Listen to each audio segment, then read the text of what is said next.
नांदगाव खंडेश्वर येथील ग्रामीण रुग्णालयातील कोरोना कक्षाला पालकमंत्री यशोमती ठाकूर यांनी भेट दिली। यावेळी त्यांनी संबंधित अधिकाऱ्यांना पूर्ण सोयी उपलब्ध करून देण्याच्या सूचना दिल्या।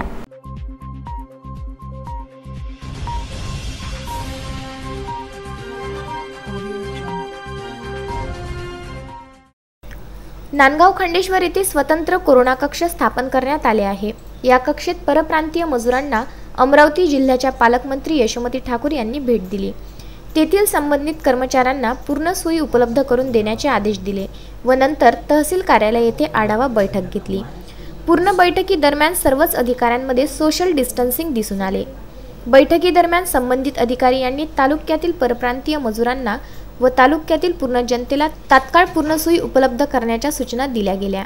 सोबतच ग्रामीण रुग्णालय येथे जाऊन पूर्ण रुग्णालयाची पाहणी करून रुग्णालयाचे वैद्यकीय अधीक्षक व सर्व कर्मचाऱ्यांशी भेट घेऊन अडचणी लक्षात घेऊन लगेच पूर्ण रुग्णांना सोयी उपलब्ध करून देण्याच्या सूचना दिल्या। नाही, आढावा बैठकीमध्ये निर्णय अशातला भाग नाही आहे। जे निर्णय ऑलरेडी घेतलेले आहे त्याची इम्प्लिमेंटेशन होती आहे की नाही होते हे आता आम्ही बघतोय आणि कोणीही उपाशी राहता कामा नाही। त्याच्यामध्ये जर काही व्यवस्था करायची असेल तर त्या व्यवस्थेचं नियोजन या ठिकाणी आम्ही केलेलं आहे।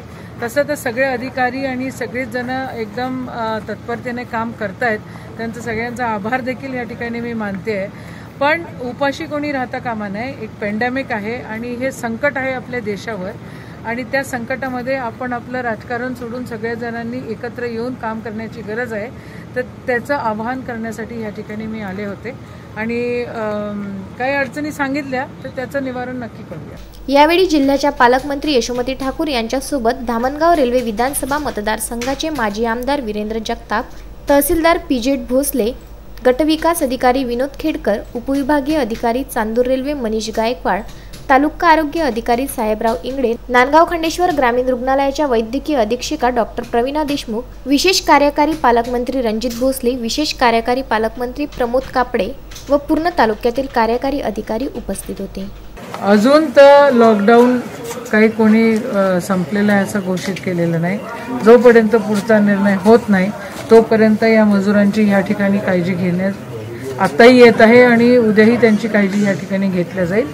ज्या वेळेला लॉकडाऊन उघडेल त्यावेळेला तो खूप नंतरचा विषय आहे। तर अजून तर काही नाही, आता जशी काळजी आहे तशी नंतर पण काळजी घेतल्या जाईल। विदर्भ न्यूज करिता नांदगाव खंडेश्वर येथून उत्तम ब्राह्मणवाडे व उमेश चव्हाण।